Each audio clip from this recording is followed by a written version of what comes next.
Question number 1. Narakasura founded which dynasty? নৰকাসুৰে কোনটো বংশ প্ৰতিষ্ঠা কৰিছিল? শুদ্ধ অপচন হ'ব option B Bhauma dynasty. Question number 2. What was the daughter's name of King Bana? বান ৰজাৰ জীয়েকৰ নাম কি আছিল?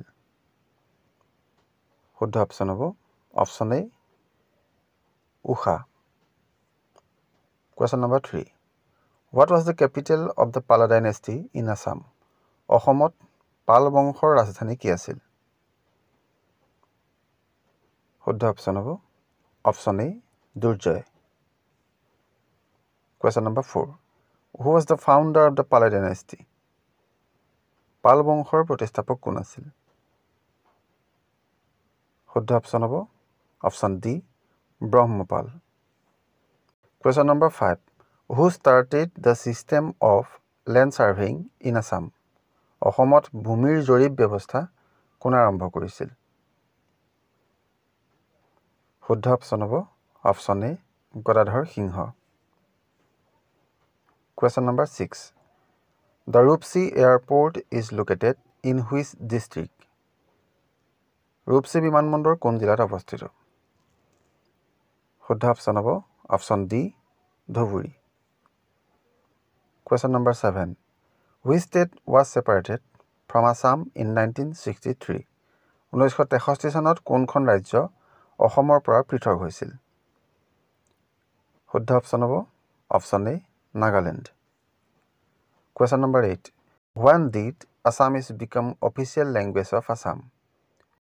কেতিয়া অসমীয়া অসমৰ চৰকাৰী ভাষা হৈছিল? শুদ্ধ অপচন হ'ব option D 1960। Question number 9. Which of the following districts do not touch borders with Meghalaya? তলৰ কোনখন জিলাই মেঘালয়ৰ সীমা স্পৰ্শ নকৰে? শুদ্ধ অপচন হ'ব option D Karimganj. Question number 10. Who is known as Napoleon of Assam? কাক অসমৰ নেপোলিয়ন বুলি জনা যায়? শুদ্ধ অপচন হ'ব option B চুহুংমুং। Question number 11. Which was the first mobile theater in Assam?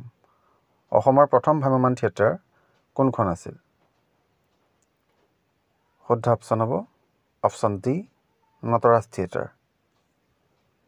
Question number 12. The song চিৰ চেনেহী মোৰ ভাষা জননী is written by? চিৰ চেনেহী মোৰ ভাষা জননী গীতটো কোনে লিখিছিল? শুদ্ধ অপচনটো হ'ব option A Mitradev Mahanta. Question number 13. In which year Dr. Bhupen Hazarika got the Bharat Ratna Award? কোন চনত ডক্টৰ ভূপেন হাজৰিকাৰে ভাৰত ৰত্ন বঁটা লাভ কৰিছিল? শুদ্ধ অপচন হ'ব option C 2019। Question number 14. When was the Ban Theatre established? বান থিয়েটাৰ কেতিয়া প্ৰতিষ্ঠা কৰা হৈছিল? শুদ্ধ অপচন হ'ব অপচন চি 1906 চনত। Question number 15. Where is the Cultural University of Assam located? Assam সাংস্কৃতিক বিশ্ববিদ্যালয় ক'ত অৱস্থিত? শুদ্ধ অপচন হ'ব option B Majuli. Question number 16. When was the Assam Sahitya Sabha established? Assam সাহিত্য সভা কেতিয়া প্ৰতিষ্ঠা হৈছিল? শুদ্ধ অপচন হ'ব অপচন বি 1917 চনত। Question number 17. When did Assam Panchayat Raj Act was passed? Assam Panchayati Raj আইন কেতিয়া গৃহীত হৈছিল? শুদ্ধ অপচন হ'ব option D 1948। Question number 18. Who was the first Speaker of Assam Legislative Assembly? Assam বিধানসভাৰ প্ৰথম অধ্যক্ষ কোন আছিল?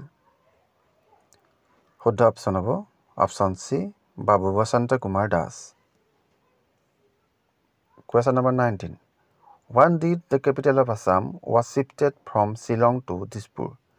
অসমৰ ৰাজধানী শ্বিলঙৰ পৰা দিছপুৰলৈ কেতিয়া স্থানান্তৰিত কৰা হৈছিল? শুদ্ধ অপশ্যন হ'ব option C 1973। Question number 20. What is the minimum age to be appointed as the Chief Minister of a state? ৰাজ্য এখনৰ মুখ্যমন্ত্ৰী হিচাপে নিযুক্ত হোৱাৰ ন্যূনতম বয়স কিমান? শুদ্ধ অপশ্যন হ'ব অপশ্যন এ 25 years।